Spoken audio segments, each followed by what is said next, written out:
Good morning, YouTube. Well, today I'm at the Harriet Tubman Underground Railroad Center.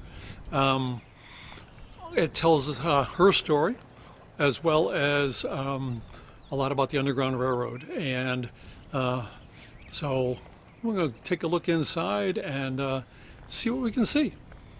Come on in. Well, good morning, YouTube. Today I'm at the Harriet Tubman Underground Railroad Museum. It's in Cambridge, Maryland, where Harriet was born. It's a ways outside of town. If you follow the signs and you think you're never going to get there, just keep going. Eventually you'll get there. It's definitely out a ways from the town. Harriet was born to Rit and Ben Ross, and her given name was Araminta or Minty Ross. When she got married to a free black man by the last name, his name was John Tubman, she took the name Harriet Tubman. And even though eventually that marriage was over, she kept the name for the rest of her life. Now, Harriet's sisters were sold and carried off. One of them left two small children behind.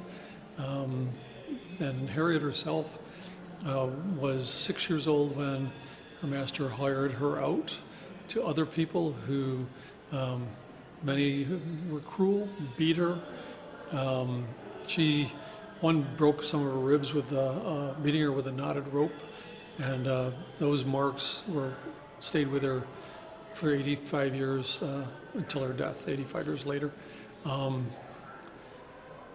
So, yeah. Sort of like this. I had reasoned out in my mind there's one of two things I had a right to: liberty or death. If I could not have one, I have the other, and no man should take me alive. That's what Harriet's quote from her from 1886. Another famous person to have escaped from this area was Frederick Douglass. He eventually made his way up to Rochester, New York, where he published an abolitionist newspaper, spoke all over the country, and was well known to Harriet and friends from years later. She came down here a dozen times and led at least 70 people to freedom, including her parents, her brothers, other family members. Like I said, she never saw her sisters again, so unfortunately she wasn't able to rescue them. But because Delaware, or Maryland, Delaware area, it's close to Philadelphia. That was, to get to there, you were free. And after 1857, I think it was, the Escape Slave Act, even there, you could be caught anywhere in the country, caught and brought back. So Harriet led a lot of people even farther and up into Canada. Once they crossed the border into Canada, then they were truly free.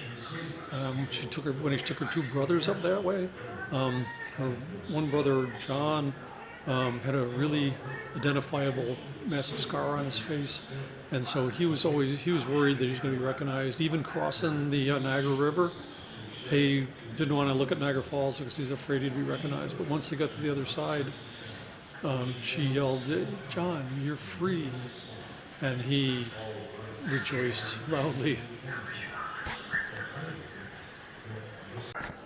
So in 2 more years, 2020, the new $20 bills will have Harriet's face on it. So really, it'll be the first woman on American currency, and I think well chosen. Well, that about ends my visit here to the Harriet Tubman Underground Railroad Museum. Well worth the visit. Doesn't cost anything. Definitely tells a story. If you couple this with their sister museum up in Auburn, which is where I was late last summer, and That's where she passed away and is buried. Sort of bookends the story of her for me.